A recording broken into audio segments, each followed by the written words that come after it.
बिस्मिल्लाहिर्रहमानिर्रहीम अस्सलाम वालेकुम डियर स्टूडेंट्स। इस वीडियो में हम डिस्कस करेंगे 9th क्लास मैथमेटिक्स की जो बुक का बेटा उसका चैप्टर नंबर 1 एक्सरसाइज 1.5 और 1.5 एक्सरसाइज का बेटा जो क्वेश्चन नंबर 3 है उसका थर्ड वाला और फोर्थ वाला पार्ट हमने करने हैं बेटा।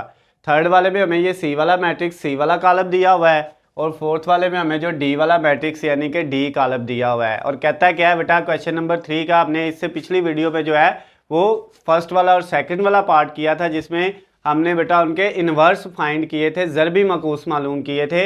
इन दोनों में भी बेटा हमने क्या करना है, इनके इन्वर्स यानी कि ज़रबी मकूस मालूम करने हैं। और बेटा ज़रबी मकूस अगर हमने सी का अगर निकालना है तो उसका फार्मूला बेटा हमारे पास क्या होता है, सी के ऊपर हम लगाते हैं -1, जिसका मतलब ये है कि ये सी का ज़रबी मकूस है यानी इन्वर्स है। और बेटा इसका फार्मूला होता है ऊपर एडजॉइंट ऑफ, किसका ले रहे हैं, सी का, तो एडजॉइंट ऑफ सी और नीचे सी का डिटर्मिनेंट यानी सी का मक्ता। ये बेटा आपके पास इसका इन्वर्स फाइंड करने का फार्मूला है। तो इस फार्मूले में हमें दो चीज़ें चाहिए, एक ऊपर एडजॉइंट और नीचे उसका डिटर्मिनेंट यानी मक्ता। तो बेटा सबसे पहले मैंने आपको बताया था कि आपने ये नीचे वाली वैल्यू फाइंड करनी है। अगर नीचे वाली वैल्यू 0 आ जाती है यानी ये जो डिटर्मिनेंट है ये 0 आ जाता है तो फिर बेटा इसको आगे सॉल्व नहीं करना, ऊपर वाली वैल्यू फाइंड करने की ज़रूरत नहीं है। हम साथ ही क्या लिख देंगे कि इसका बेटा जो है वो हल मुमकिन नहीं है, इसका सोल्यूशन एग्जिस्ट नहीं करता। तो बेटा सबसे पहले हम क्या करेंगे, फिर सी का डिटर्मिनेंट फाइंड करेंगे। तो सी का डिटर्मिनेंट फाइंड करने के लिए बेटा इसको आपने बार में लिख लेना होता है। डिटर्मिनेंट फाइंड करने के लिए बेटा ये दो लाइनें बार हम लगाते हैं, सी के ऊपर भी और इधर भी। ये वैल्यू थी -2, 6, 3 और -9। अब बेटा इसको आगे सॉल्व करते हैं। इसमें होता क्या है बेटा, डिटर्मिनेंट में मक्ता में ये बेटा पहली वैल्यू जो है ये वाली, ये इससे क्रॉस मल्टीप्लाई यानी -2 मल्टीप्लाई होगा -9 से, उसके बाद दरमियान में माइनस आ जाएगा बेटा, और ये वाली वैल्यू इससे मल्टीप्लाई होनी है, 6 मल्टीप्लाई हो जाएगा 3 से। अब बेटा नेक्स्ट क्या होगा, ये जो सी का बार आया है ये माइनस और ये वाली वैल्यू भी माइनस है, माइनस माइनस आपस में मल्टीप्लाई होगी तो क्या हो जाएगा प्लस। 2 को 9 से करेंगे तो बेटा ये 18 आ जाएगा, दरमियान में ये वाला माइनस, 6 को 3 से करें तो ये भी बेटा 18 होता है। तो जो सी का डिटर्मिनेंट आया है बेटा 18 - 18, 18 में से 18 माइनस करेंगे तो ये क्या आ जाएगा, 0 आ जाएगा। अब हमने बेटा ये देखा कि ये जो नीचे वाला डिटर्मिनेंट है ये क्या आ गया है, 0 आ गया है। तो आपने क्या लिखना है बेटा, ये याद रखिएगा, if the value of determinant, the value of determinant is, ये DET मैंने डिटर्मिनेंट शॉर्ट फॉर्म में लिखा है, the value of determinant is 0, then the solution of matrix या solution of inverse matrix यानी इनवर्स का जो solution है does not exist, इसका बेटा जो है वो solution exist नहीं करता। सिंपल सा ये लिख दें, सोल्यूशन डज नॉट एग्जिस्ट, तो आपका बेटा आंसर आ जाएगा। अगर साथ ये भी लिख दे कि डिटर्मिनेंट 0 है तो सोल्यूशन एग्जिस्ट नहीं करता तो ज़्यादा बेहतर हो जाएगा। उर्दू वालों ने क्या लिखना है, हल मुमकिन नहीं है, बस इतना सा बेटा कि इसका हल मुमकिन नहीं है। वजह क्या है, वजह ये है कि इसका डिटर्मिनेंट क्या आ गया बेटा, 0 आ गया है। वो लिखने की ज़रूरत नहीं है वजह कि इसका डिटर्मिनेंट 0 है इसलिए इसका हल मुमकिन नहीं है, यानी इसका मक्ता 0 है तो इसका हल मुमकिन नहीं है। अगर साथ ये लिख दें कि इसका मक्ता 0 है इसलिए इसका हल मुमकिन नहीं है तो वो बेटा ज़्यादा बेस्ट है। लेकिन अगर आप इतना भी लिख लें तो फिर भी आपका जो है बेटा काम चल जाएगा, आपको पूरे मार्क्स मिल जाएंगे। तो ये क्वेश्चन नंबर 3 का बेटा जो थर्ड वाला पार्ट था वो कंप्लीट हो गया। अब इसका फोर्थ वाला पार्ट करेंगे। इसमें बेटा डी का आपने इन्वर्स यानी डी का ज़रबी मकूस मालूम करना है। तो इसका फार्मूला क्या होगा, ये बेटा डी के ऊपर -1 यानी इसका ज़रबी मकूस, तो इसमें ऊपर एडजॉइंट आएगा किसका, डी का, और नीचे डिटर्मिनेंट किसका, मक्ता भी किसका आएगा, डी का।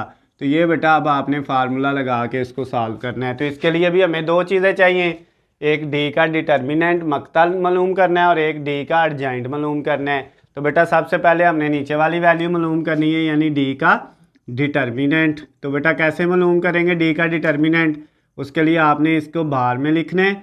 और बेटा इसका सेम मेथड है जो इधर हमने यूज़ किया था, 1/2, 3/4, 1 और 2। अब बेटा नेक्स्ट स्टेप में क्या होगा, क्रॉस मल्टीप्लिकेशन होनी है, ये वैल्यू इससे मल्टीप्लाई होगी, 1/2 मल्टीप्लाई हो जाएगा 2 से, दरमियान में माइनस आएगा, ये फिर वैल्यू इससे मल्टीप्लाई होगी, 3/4 मल्टीप्लाई हो जाएगा 1 से। अब बेटा नेक्स्ट स्टेप में आपके पास आ जाएगा ये 2 नीचे ये ऊपर वाले से कट गया तो क्या रह गया 1, ये वाला माइनस 1 को बेटा 3/4 से मल्टीप्लाई करेंगे तो वो वही वैल्यू आ जाएगी जो पहले है, क्योंकि 1 को जिस चीज़ से भी मल्टीप्लाई करें उससे कोई फ़र्क नहीं पड़ता, वैल्यू वही आती है। अब बेटा इसके नीचे कुछ नहीं तो 1 लगाया तो डी का आपका जो डिटर्मिनेंट है, डी का मक्ता जो है वो क्या आ जाएगा, इनका एलसीएम लेंगे, ये 4 को 1 से मल्टीप्लाई करके नीचे लिख दिया नीचे वाली वैल्यू को, इसको इससे करेंगे 4, ये माइनस इसको इससे मल्टीप्लाई करेंगे तो ये 3, बेटा ये इसका क्या आ गया, एलसीएम आ गया। ये चैप्टर नंबर 5 में बेटा जो है, सॉरी चैप्टर नंबर 6 में हमने एलसीएम लेना जो है अच्छे से सीखा हुआ है, वहाँ से आप मैंने आपको करवाया हुआ है, आप उनकी वीडियो देख सकते हैं। अगर आपको नहीं मिलती डिस्क्रिप्शन में भी उनका लिंक दिया हुआ है, फिर भी नहीं मिलती बेटा तो नीचे जो है आपकी स्क्रीन पे मेरा नंबर नज़र आ रहा है, आप मुझे कॉल करके जो है मैसेज करके मुझसे जो है उसका लिंक ले सकते हैं।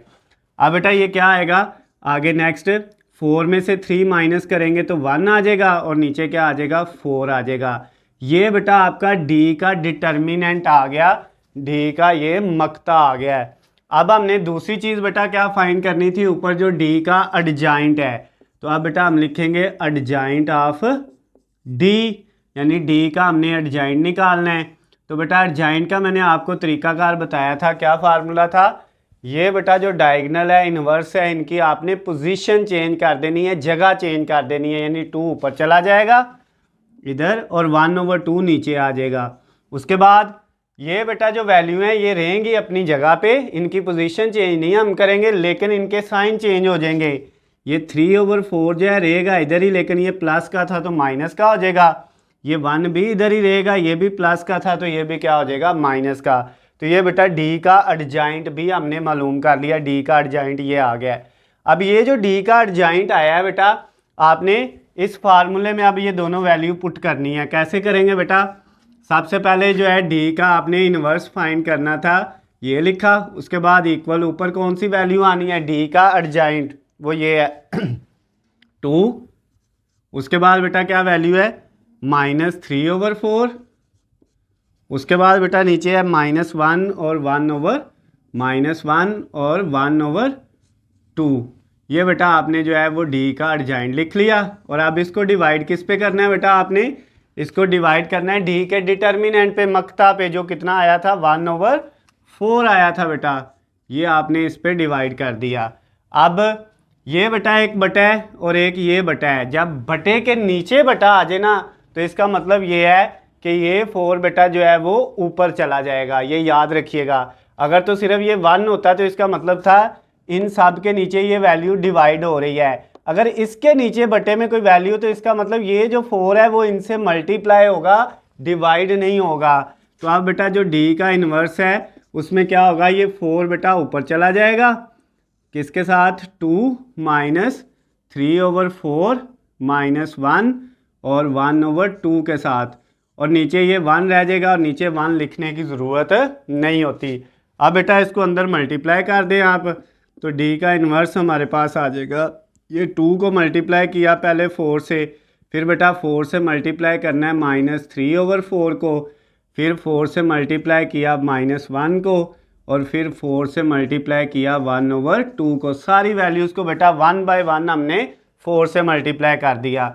अब ये देखें जो आपके पास डी का इन्वर्स आया वो किसके इक्वल आ गया बेटा, उसमें आपके पास ये 4 2 से हुआ मल्टीप्लाई तो 8 आ गया, ये 4 इस 4 से कट गया तो क्या रह गया -3, 4 को -1 से मल्टीप्लाई किया तो -4, और ये 2 को 4 से कट किया तो 2, और 2 1 से मल्टीप्लाई होगा तो क्या आ जाएगा 2 आ जाएगा। तो ये बेटा आपके पास डी का ज़रबी मकूस यानी डी का जो इन्वर्स हमने फाइंड करना था, क्वेश्चन नंबर 3 का 4th वाला जो पार्ट था बेटा वो भी सॉल्व हो गया है। ये उसका थर्ड वाला पार्ट भी हमने सॉल्व कर लिया और फोर्थ वाला पार्ट भी उसका सॉल्व कर लिया है। अगर बेटा इन दोनों क्वेश्चंस के अंदर या इससे पीछे जितने क्वेश्चन हमने किए हैं, किसी भी क्वेश्चन में कोई भी मसला होता है तो नीचे स्क्रीन पे आपको मेरा नंबर नज़र आ रहा है, आप मुझे कॉल करके, मैसेज करके या कमेंट्स में मुझसे पूछ सकते हैं।